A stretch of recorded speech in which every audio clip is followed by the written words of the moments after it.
Ito, tingnan nyo ito pamangking ko kung ano pinagagawa dito. Ano ba ginagawa mo? Ha? Naglilinis ka. Ano naisipan mo? Bakit naglilinis ka? I-open mo yung water para mapuno yung drum. Ha? Wala kang magawa. Talagang boring na boring ka. No? Ito ang nagagawa ng walang internet. Napaka-productive pala. Talagang maganda.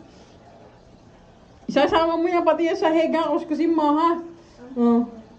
Sige, okay lang. Basta kuskusin mo lang yan. Tapos pagtapos na, di tapos na. Wag na dyan sa taas. Dyan na sa mga baba-baba. Antindi, oh. Napaka-productive. Talagang walang magawa talaga. Dapat siguro dito pinapatulog na lang eh. Para lumaki. Matulog ka na lang kaya.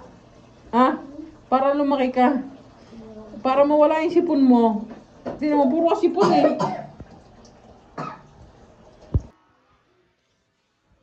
Ito naman yung dalawang pamangking ko dito. Para mga mayordomo, oh. Tingnan nyo naman mga posing niya, no? Oh, intindi, oh. Oh, nandyan lang. Oh, yan lang pinagagawa niya. Nagkakaot lang dyan. Oh. Ayusin niyo mga unang dyan mamaya, ah. Anong ulam nyo?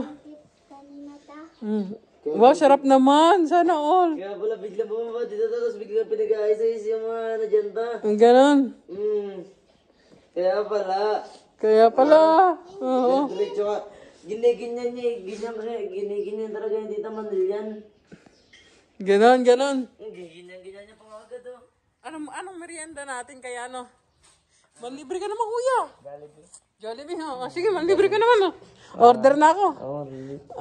Manlibre ka. Sige. Bala. Ikaw wala. Saan pera ka na? Kahit mga 500 lang, makakabili na yan. Wala kang piso. 5 piso lang to eh. Hindi naman. Ate, ikaw na lang manlibre. Oo, mayaman niya si Ama to. Oo. Paldo. Dukutin na natin alkansya mo. Paldo things. Mga 500. Paldo things eh. Paldo things. 500. Bibili natin ng Jollibee bucket. Of chicken. Bucket of chicken. Mahal-mahal ah. Ganun talaga. Jollibee eh. At least masarap. Masaya ka pa. Masaya pa. Mga walang magawa dahil walang internet. Epekto na maganda pala walang internet eh. Talagang nakakausap kayo ng ayos eh. Kapag may internet kasi, hindi kayo makausap ng ayos eh. Dapat ulit na ulit. Ano ba, nasabi mo ba sa kanina yung deal natin? Wala. Wala. Ate, yun ang deal ko eh. Magpapakabit ako ng internet, basta magbibigay ka 50 pesos a day. 50 pesos a day. Yun ang deal ko kay kuya. Pumayag na nga si kuya, ginawa pa nga 60 ni kuya eh. 60 pesos a day daw ibibigay niya eh. Hindi na wala ako sinasabi. Wala sinasabi. Totoo, sinabi mo ha. Nadulas lang ako noon. Okay ba? Deal na Pag nag-deal ka sa akin ngayon natin, magpapakabit na ako. Bukas din talaga agad. Ha? Bakit? Ganun talaga. Gusto mo mag-internet? Yun talaga. Para magpakabit ulit si tita, kailangan magbayad na kayo ng 50 pesos a day. Sige, bababaan ko na 50 pesos a day na lang. Kasi sabi ni kuya, 60 daw eh.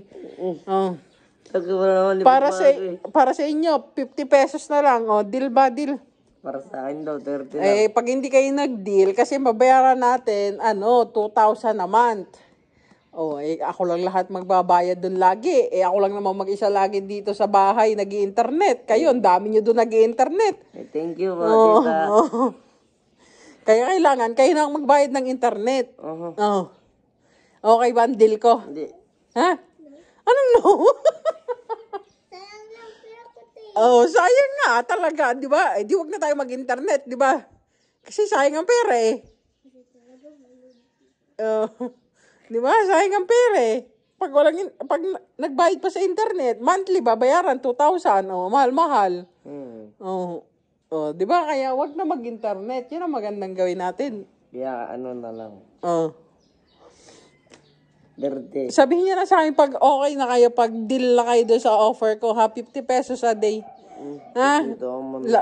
Kausapin niyo lang ako doon sa kwarto, tapos bukas na yung papakabit na ako agad. Ha? 2